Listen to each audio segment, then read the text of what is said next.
Bonjour ou bonsoir, selon l'heure à laquelle vous nous regardez.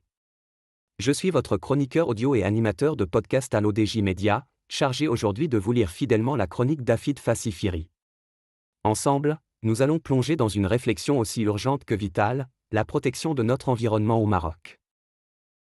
Les êtres humains sont au centre des préoccupations relatives au développement durable, ils ont droit à une vie saine et productive en harmonie avec la nature, principe une déclaration de Rio de Janeiro juin 1992.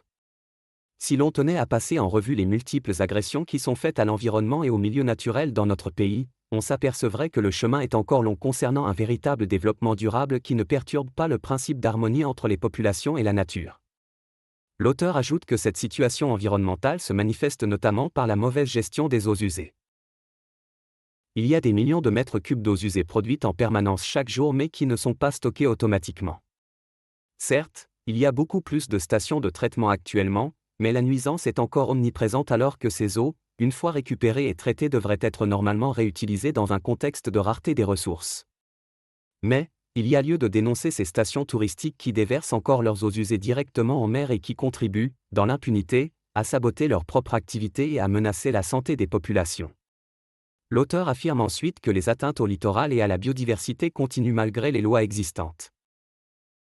Il y a les atteintes faites au littoral et au milieu marin, notamment par les stations de dessalement et les offshore, quelquefois sans que des études d'impact sur l'environnement n'aient été effectuées comme le prévoit la loi.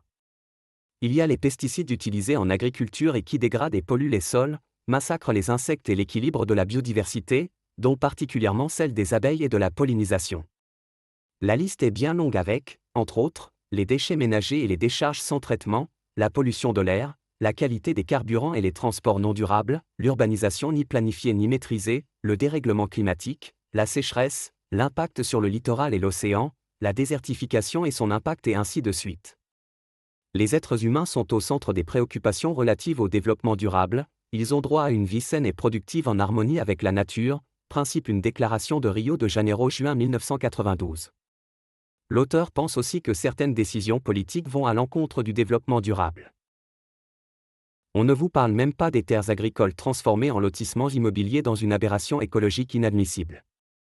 Oui, le Maroc a besoin d'activités économiques et industrielles pour son développement et pour l'emploi, mais il ne devrait y avoir aucune fatalité à ce que cela se fasse aux dépens de la sauvegarde des milieux naturels et du développement propre. À ce sujet, pour terminer, comment se fait-il que l'inventaire et le bilan de l'état de l'environnement dans notre pays ne soient pas étudiés en permanence? Ceci car des rapports devraient être publiés chaque année, région par région, et de la manière la plus objective et la plus crédible. Pour cela, il faudrait que la société civile et les ONG, quand il y en a, montent au créneau car l'on ne peut exiger du gouvernement d'être juge et partie dans une question de non-assistance à nature en danger. Et pour conclure, l'auteur revient sur la définition même du développement durable. Le développement durable, en conclusion, c'est que les êtres humains soient au centre de ses préoccupations et qu'ils aient droit à une vie saine et productive en harmonie avec la nature, principe une déclaration de Rio de Janeiro juin 1992. Et c'est surtout ne pas compromettre la capacité des générations futures à pouvoir répondre à leurs besoins. Sinon, les fractures écologiques auront une facture économique et sociale qui risque de menacer le développement futur vu l'ampleur des conséquences que peuvent avoir les atteintes au milieu naturel sur les humains et sur les activités économiques. Y a-t-il un pilote dans l'avion? Merci de nous avoir suivis pour cette chronique de Afid Fassifiri. J'espère vous avoir transmis fidèlement chacun de ces mots, dans le respect absolu de sa pensée. À très bientôt pour une nouvelle chronique sur l'ODJ Media. Prenez soin de vous, et surtout, de notre planète.